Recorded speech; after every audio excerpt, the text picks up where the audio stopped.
طاہر اسلم گورا کا ناول رنگ محل۔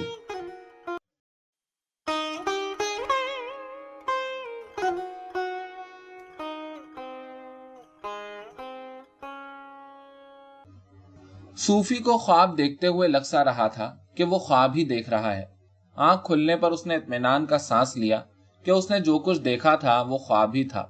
اسے اس خواب کے ٹکڑے کسی خواب کی طرح یادوں کی تختی سے تحلیل ہوتے محسوس ہوئے، مگر پھر بھی سانس کی لکیر جیسا انمٹ احساس پیچھے چھوڑ رہے تھے۔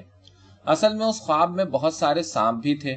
سانپوں کی سرسراہٹ کے اوپر ایک ایسا شہر آباد تھا جو اس کا دیکھا بھالا تھا۔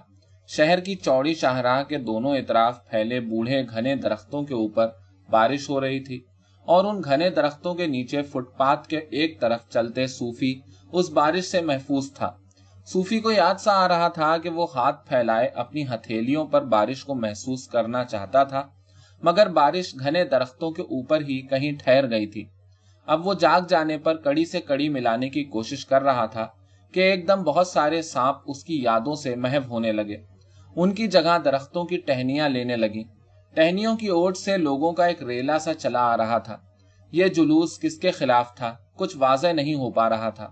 خواب کے اگلے بے ربط ٹکڑے میں وہ کسی 5 اسٹار ہوٹل کے اندر تھا جہاں اس کا سانس گھٹنے لگا تھا۔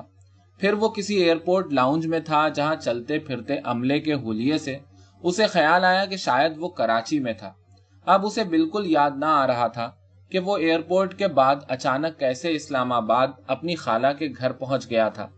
خواب کے اس حصے کے مطابق پورے شہر کو پولیس اور فوج نے اپنے حصار میں لے رکھا تھا، اور وہ اپنی خالہ کے گھر کے ڈرائنگ روم میں بیٹھا ٹی وی پر یہ خبر سن رہا تھا کہ حکومت نے غیر ممالک کو جانے والی تمام پروازوں کو تا حکم ثانی منسوخ کر دیا ہے۔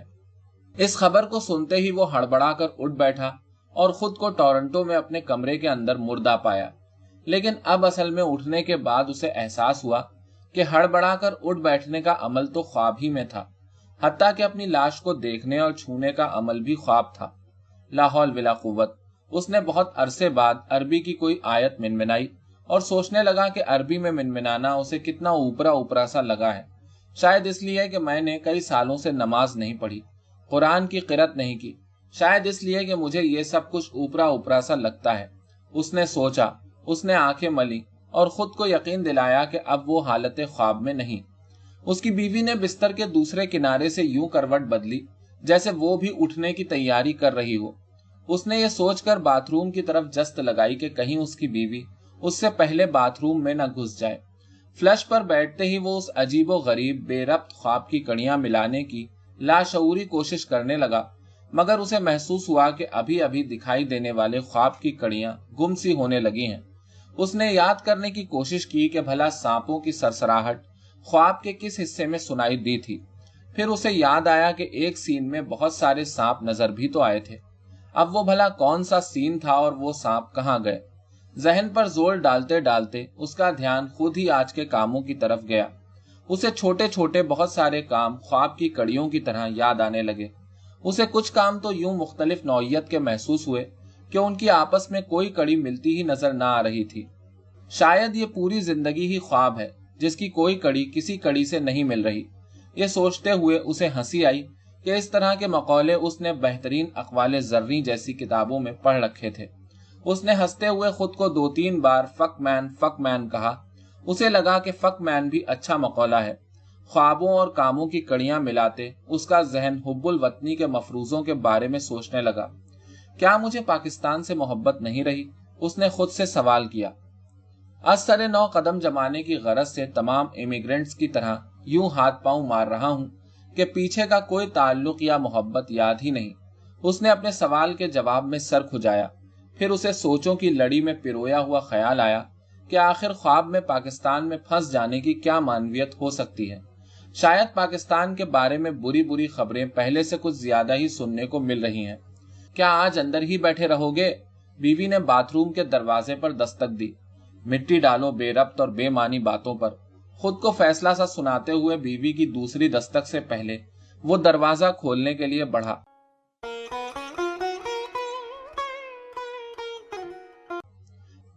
شائقہ کو سوچوں کی بھٹی میں تپتے تپتے